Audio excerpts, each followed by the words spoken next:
ভারত পাকিস্তান সংঘাত থামলেও চলছে দুই দেশের মধ্যে কথার লড়াই, পাল্টাপাল্টি হুঁশিয়ারি আর বাগবিতণ্ডায় এখনও উত্তেজিত দুই প্রতিবেশী। এরই ধারাবাহিকতা এবার পানি নিয়ে ভারতকে সতর্ক করলেন পাকিস্তানের প্রধানমন্ত্রী শাহবাজ শরীফ।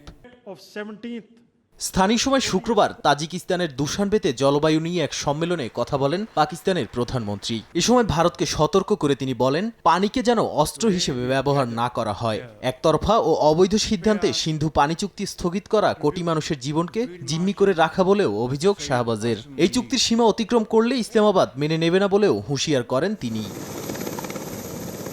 উত্তপ্ত মন্তব্য করে চলেছে ভারতও। শুক্রবার দেশটির প্রতিরক্ষামন্ত্রী রাজনাথ সিং দাবি করেন, অপারেশন সিঁদুরে ভারতের নৌসেনারা যুক্ত থাকলে পাকিস্তান 4 টুকরো হয়ে যেত।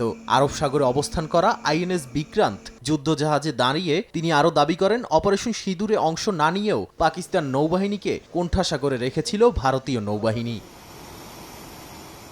এর আগে বৃহস্পতিবার নয়াদিল্লিতে অনুষ্ঠিত একটি ব্যবসায়িক সম্মেলনেও বিস্ফোরক মন্তব্য করেন রাজনাথ সিং।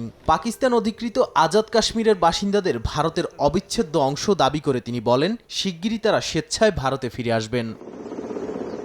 নাদিম মারজান, সময় সংবাদ।